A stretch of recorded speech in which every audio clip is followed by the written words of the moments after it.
హల్లెలూయా. దేవాలయానికి గుమ్మాలు చాలా ఉన్నాయి. ఈ దేవాలయానికి గుమ్మాలు చాలా ఉన్నాయి. ఈ గుమ్మాలల్లా ఒక గుమ్మము కొంతమంది యూదులు వెళ్ళడానికి ఉంది, కొంతమంది మరి అన్యులు వెళ్ళడానికి ఉంది, కొంతమందికి స్త్రీలు పోవడానికి ఉంది, కొంతమందికి ఇంకా స్త్రీలు కాని వాళ్ళు పోవడానికి ఉంది, కొంతమందికి అన్నిటికీ కొన్ని గుమ్మాలు ఉన్నాయి. ఆ గుమ్మాలకు వెళ్ళాలి, ఆ గుమ్మాలకు పోవాలి. అలాంటి పరిస్థితులలో వాళ్ళు పోతున్నారు. అయితే ఈ శృంగారపు దేవాలయానికి ఉన్న గుమ్మాల నుంచి వెళ్ళిపోతున్నప్పుడు ఆ వెళ్తున్నటువంటి సమయంలో ఇక్కడ ఎవరెవరు పోతుండ్రు? పేతురు పోతుండు, యోహాను పోతుండు. ఆ వెళ్ళి ఆ మందిరములకు వెళ్దామని, ఆ శృంగారపు దేవాలయములకు వెళ్దామని లోపలికి వెళ్తున్నప్పుడు అక్కడ ఎవరున్నారు? ఒక కుంటివాడు. ఆయనకు పుట్టుకతోనే కాళ్ళు లేవు, ఆయన కుంటివాడు, ఆయనకు ఏమీ లేదు.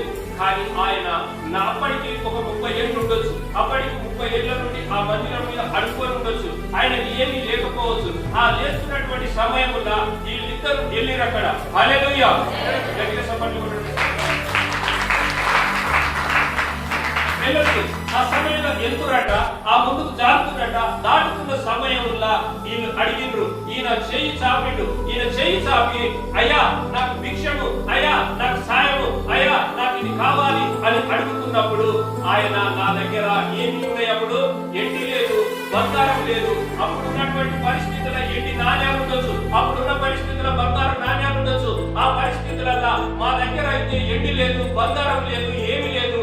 కానీ మా వైపు ఒక్కసారి చూడు, మా వైపు ఒక్కసారి చూడు, మా దగ్గర కలిగింది నీకు ఇష్టము, మా దగ్గర కలిగింది నీకు ఇష్టము అన్నప్పుడు ఆయన వెంటనే వాళ్ళ వైపు చూసినప్పుడు ఆయన ఏం చేసిండు? ఆ చెయ్యిని పట్టుకున్నాడట.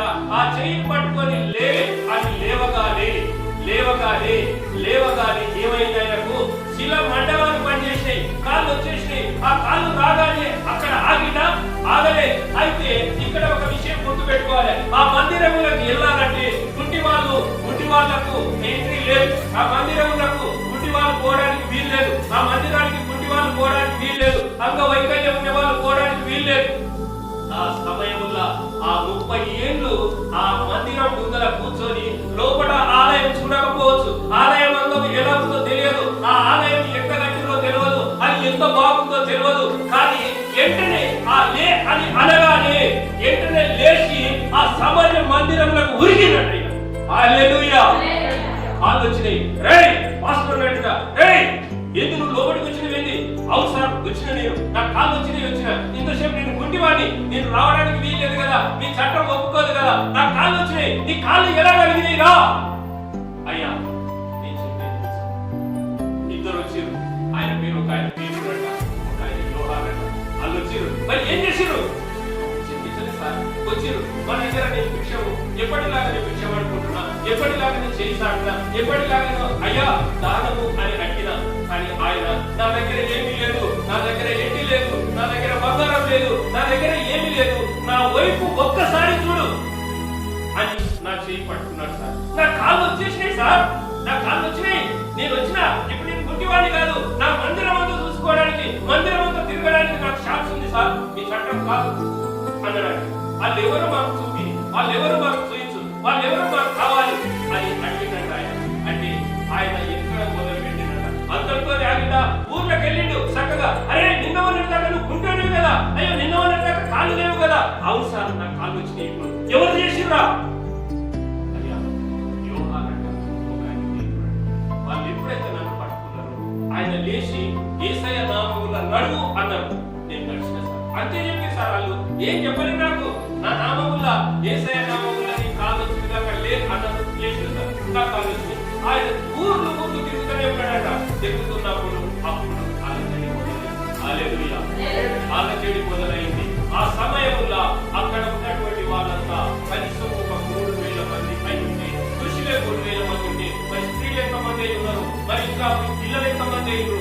కానీ అక్కడ ఉన్నటువంటి వాళ్ళందరూ కూడా ఒకే పరిస్థితిలో, ఒకే స్థితిలో వాళ్ళందరూ 3000 మందిని మార్చిండు. 3000 మంది విశ్వాసంలోకి వచ్చిన రాయబడి. హల్లెలూయా.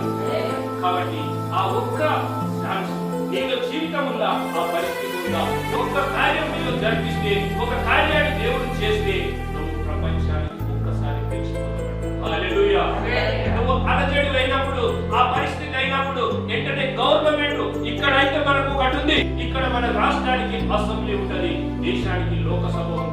మరి మరి ఆ మున్సిపాలిటీల కార్పొరేషన్లు ఉంటాయి, గ్రామ పంచాయతీలు అయితేనేమో పంచాయతీలు ఉంటాయి. కానీ ఇక్కడ ఒక కమిటీ ఉంటుంది. ఈ కమిటీ అన్ని నిర్ణయాలు చేస్తుంది. ఎవడ్రా వాడు? ఎవరు? పునరుద్ధానం గురించి చెప్పేవాడెవడు? యేసు బతికి ఉన్నాడని చెప్పేవాడెవడు? యేసు కలిగి ఉన్నాడని చెప్పేవాళ్ళు ఎవరు? వాళ్ళెవరు అసలు? వాళ్ళని వెతకండి అని ఒక కమిటీ వేసినాడు. హల్లెలూయా. వాళ్ళని వెతకండి అని ఆ కమిటీ నిర్ణయించింది. వీళ్ళు ఒక కార్యం చేస్తే, ఒక మంచి పని చేస్తే, ఒక తాగుబోతు అయిదామంటే, మందు తీసుకొస్తే 4 కాదు 5 మంది వచ్చి కూర్చుంటారు సాయం చేయడానికి. ఒక సిగరెట్ తాగుదామంటే పలాని ఏరియాలో బాగుంటే ఆ కంపెనీ అంటారు. ఒకవేళ నువ్వు ఊళ్ళో కూర్చొని ఒక దావత్ ఇస్తున్నావనంటే 10 మంది వచ్చి నీకు సాయం చేస్తారు. కానీ ఒక మంచి పని చేద్దామంటే ఎవరు చేయరు. RRR టికెట్, సినిమాకి వెళ్దామా? ఆ టికెట్ ఉందిరా నా దగ్గర, టికెట్ తెచ్చిన, సినిమాకి వస్తావా అంటే 10 మంది లైన్ కడతారు. కానీ ఇలాంటి కార్యాలు, దేవుని కార్యం చేద్దామంటే ఎవరు ముందుకు రారంట. హల్లెలూయా, హల్లెలూయా.